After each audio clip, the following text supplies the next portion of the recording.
Hey, product people, it's Mike with Product Collective, and I'm going to ask you a question. How many people in your organization are involved with selling software? Think about it. If your company sells software, think about all the people on your team that are involved in the process. You've got, obviously, sales. I'm sure you, as a product person, are involved. There's sales engineering, maybe finance, depending on if this is an enterprise level customer. There's lots and lots of groups that are involved in the whole sales process, right? Now, think about one deal. Maybe it's a big deal, or at least we hope it's going to be a big deal. Maybe it's a $100,000 customer or $1 million customer, right? We're going to make a lot of money on this customer. Now, think of all the people involved, all the time that gets put into that sales process. And what happens when nothing comes out of it? Think of all that time that's spent, nothing comes out of it.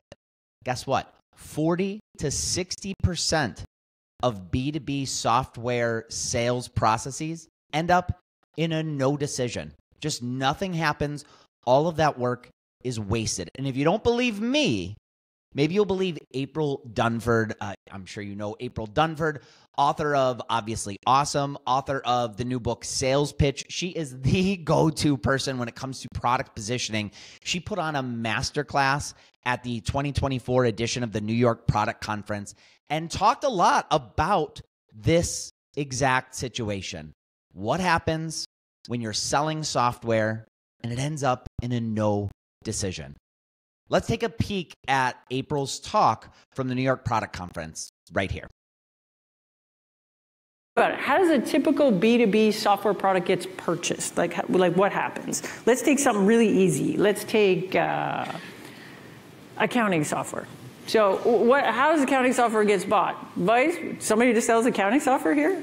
Sucks, man. It's a terrible market. It's so crowded. So anyway, Vice President of Finance wakes up in the morning and they're like, we're doing this audit. It sucks. My accounting software sucks.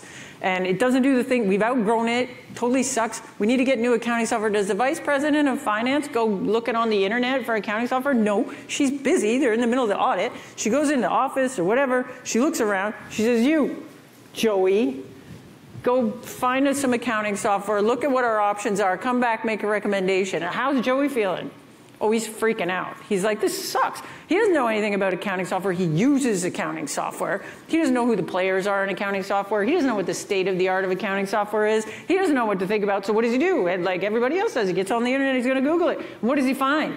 Oh, 9,000 million accounting software packages. There's a billion of them. He's looking at Gartner quadrants and G2 Crowd. There's 59 companies in the top right corner. He has no idea. Everybody's website says the #1 accounting software. Every single one. So then what happens? So he's got to make a short list. Who knows how he does that? Maybe he clicks on that button on your website that says, give me a demo. Yeah. Then what happens? Well, he's then going to go to the sales rep. Sales rep's going to give him a demo. Who built that demo? You guys, be honest, you guys built that demo. So here's Joey. He's all overwhelmed. He's got a lot of information, but he doesn't know what's what. He gets into the meeting, and what happens? Sales is like, hello, welcome to my wind tunnel of features. There's 59 drop-down menus. I'm clicking on every one, and I'm going to show you every single thing. Here's a feature, here's a feature, here's a feature, here's a feature. Joey's sitting there with his hair blowing back going, And he doesn't know. Does everybody have that feature or just you? What's the point of these features? Should I worry about these features? What's the value these features deliver? Are you guys appropriate for a company my size or not appropriate for a company my size? Does this actually help Joey, this demo? Be honest. It doesn't. What is the easiest, lowest risk decision for Joey to make in this moment? Just like me with the toilet. It's for him to go back to his boss and say, you know what? Now's not a good time. Now's not a good time. We're in the middle of the audit, whatever. Wow, who's giving those away at the conference? That's amazing. Glad it didn't hit me. So the easiest decision is to just make no decision at all.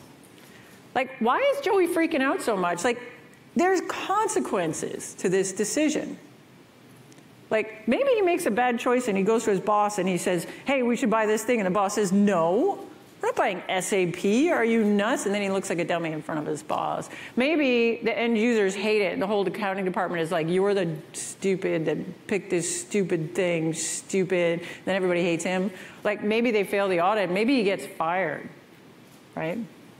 Doing no decision here is really easy. Just come back to the boss and say, you know what, now's not a good time. Now, you might think that doesn't happen very often, but it turns out the research on this is terrifying. So the research tells us that in B2B, 40 to 60% of B2B purchase processes end in no decision. And when you scratch at that, that no decision is not a vote for the status quo. In the majority of cases, they get all the way through the sales process, they get to the end, they cannot confidently make a decision that they feel like isn't going to get them into trouble. And so they just throw out their hands and say, no, not going to do it. All right, April is amazing, and I definitely encourage you to check out the full talk of April's from the New York Product Conference. But let's zoom in on this a little bit. Okay, so 40 to 60% of B2B sales processes end up in a no decision, which again is crazy when you really think about it and think about all the people that are involved in that process that now all their work is essentially for nothing. So first of all, why does this happen? I wanted to get into what we could do to sort of combat that, but why does it even happen in the first place? Well, think about it. A no decision by the buyer, it ends up being a lot less risky than making the decision. Let's put ourselves in the shoes of the buyer for a second, right? April talked about that situation where, okay, we're going to buy accounting software, and they enlist you as the product person to help the VP of finance sort of look at what's available and make the right decision when it comes to accounting software. Well, think about all the people inside of an organization that are going to touch that accounting software. Think about all the processes that will change once that accounting software is being used. There's a lot riding on this for the buyer, isn't there? If you make the wrong decision, think of all the people that could be upset with you. If you make the wrong decision, think about everybody pointing their finger at you and saying that you're the bad guy. You made this choice, wasn't a good choice. What the heck were you thinking? The cost of making a bad decision ends up being way higher than the cost of making no decision. So when a no decision seems to be the less risky choice, it's going to be a choice that people will often make. And again, that's a primary reason why 40 to 60% of B2B sales processes end up in a no decision. Now, what can we do about it? Well, the first thing is we could put ourselves in the shoes of the buyer. You know, I asked you to do that just a minute ago, but every time we're approaching a company trying to make the sale, and as product people, we should be a part of that process, even if it's just in the form of building the software that we're building, we are a part of that process, right? And we have to put ourselves in the shoes of the buyer. We have to think about what is the downside of them buying our software and how can we address that downside before a conversation even comes up, before we're ever even trying to sell them, before the sales team is talking to them, before they send an inquiry, you know, an inbound inquiry, trying to learn more about our product. We as product people and we, the entire organization, has to put ourselves in the shoes of the buyer. That's number one. Number two, in the sales process, we have to highlight the cost of inaction. We have to make inaction, indecision, we have to make that the most risky option. Right now, 40 to 60% of B2B sales processes end up here because the buyer believes making no decision is the least risky option for them. But what happens when it's flipped? What happens when doing nothing is the most risky option? Now, again, we're working with our sales team to sort of have these conversations, but we are a part of those conversations as well, and we are the ones in charge of product. As product people, we have to be at the forefront of this as well. So how can we do that? How can we make the cost of inaction seem like it's the most risky cost? Maybe it's the most risky decision that they could make is doing nothing. There are probably plenty of ways that we could do that. We could highlight, you know, I remember back in the day pitching my startup, they used to teach us, when you're pitching your startup, twist the knife, talk about the problem and really go deep with the problem. That's a horrible, horrible analogy, right? But the point is, make the problem so deep, make the person, the buyer in this case, believe in that problem so much that they have to do something. And let's face it, there is a real problem, right? Your software exists for a reason. So we have to make sure that we're highlighting that. I think another thing that we can do is enhance the experience at all levels. Every single touch point we have with a customer, well before the sales process, should be adding value in some way. What does this mean? It means maybe creating great content, right? We can help our marketing teams think through great content that we could be constantly putting out. It also means inside of our product, we're constantly trying to enhance the value of the product itself. What does that mean? It means when we're using the product, or rather our customers are using the product, we want to make sure that they're actually getting value out of it. How much do you know about your customers and how much value they're getting out of using your product? We can look within our product at analytics to see how much they're using certain features, how much they're actually using the product on a day-to-day basis. If we're seeing that, they're paying for it, but they're not really using it very much. They're not really getting value out of it. Well, that's a problem. That's a problem. And you might be thinking, well, what does this have to do with the very beginning of the process, though?